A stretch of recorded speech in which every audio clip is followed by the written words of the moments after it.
What up, YouTube? Randy Hops here. What's happening? You guys notice anything? No, not how cool I look. Not that. I got the back window replaced. Stellar. Dude, I did Safelite Auto Repairs. This sounds like an ad, but really, I was actually impressed. Like, dude, got my back window knocked down in the LA style riot.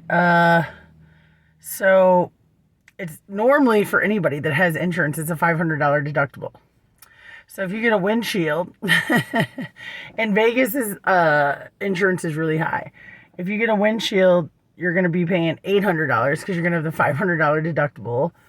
Well, you're going to pay the $500 deductible and your insurance is going to go up. And insurance is like higher here than like, I think any state, as far as I know. Like, honestly, like you can check me on that if I'm wrong, but because it's a 24-hour city. So, of course, I just did it out of pocket. I got myself a new windshield wiper for $40. It was like 300 some bucks. So the guy was so nice.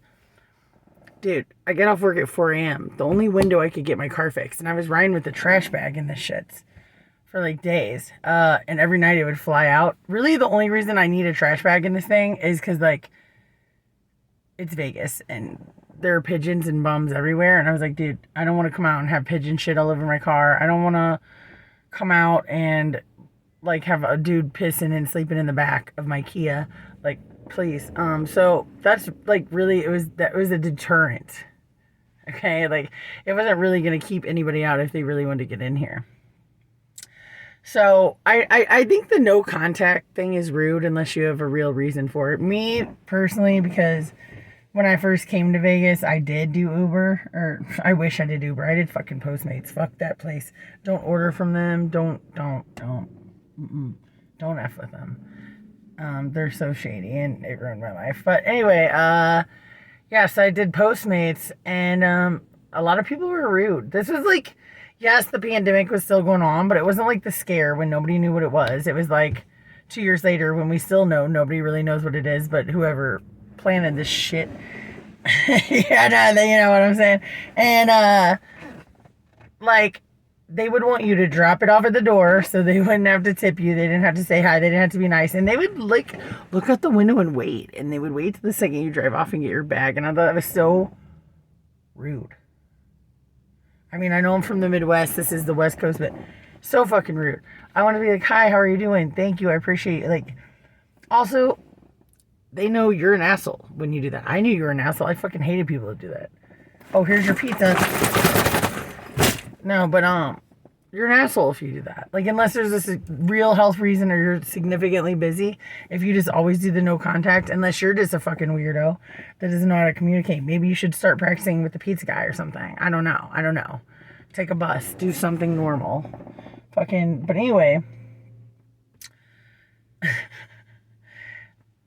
I always thought it was rude, and so I don't do it. And then also, a lot of times when you don't do it, your order's not right, because they don't give a fuck. They're like, I'm going to drop this shit off, boom, boom, boom, go ahead, call Postmates, they ain't going to do shit.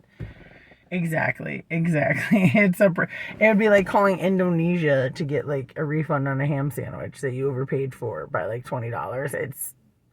And it'll take you like 3 hours of your life, and then you'll probably still have to like order again from there. It's weird. Where was I going with this? I was going somewhere with this. When I delivered for Postmates. I hate when I do this. I do this all the time, guys. I do this just every day when I talk in life. Anyway, let's just talk about something else. And if it's important, this is my midlife crisis bag. So I have all plans the next 2 days. Oh. So I came here to get a haircut. And I was going to dye my own hair. I always dye my own hair. My gal cut out early. Jehovah's Witness had shit to do. So, I was like, okay. So, I started shopping around the store. And my ex-boyfriend used to always tell me, dude, make a list. You get girl ADD when you go in places. And I was like, so, I do. But here's the problem. I forget my fucking list every fucking time. I don't even know why I make lists. I never remember them. I have all intentions of bringing them. And if I just stuck to the list, because I just buy the random most stuff, and then I'm like, why did I spend $100? And then I have like one meal, right?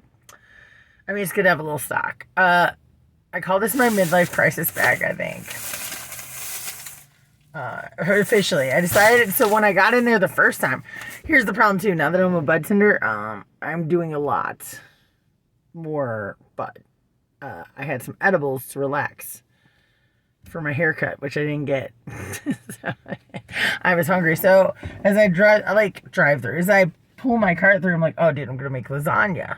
Right? So lasagna. I go home and I'm like, as I'm checking out on the self-checkout, I was like, fuck. Because I love me some cheese garlic bread. I make really good St. Louis style cheese garlic bread with Provel. It's like provolone's cousin. Sometimes you can find it, sometimes you can't. I actually buy provolone. It's the desert. They don't even have strawberries out here. It's like a thing. It's a vibe. It's a vibe. Oh god.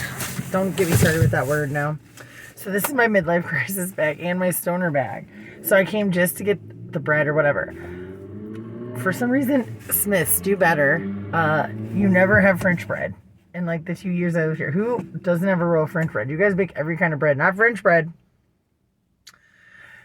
It's only when you get in your 40s and you're high on edibles that you're like, hey, let's talk about some bread. Do you have time? Like, no, literally, like, you could tell the girl probably wanted to get out of there. She was wrapping up the pies and shit, but it's a bakery, and I was like, can I ask you something about bread?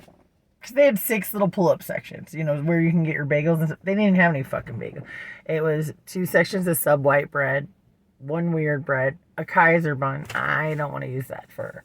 And then 2 other breads I never heard of. I don't even know what bread this is, but I don't even think she knows. I just think she was trying to sell me something, and I don't know. I'm going to go with it. So I'm going to do this for my cheese garlic bread.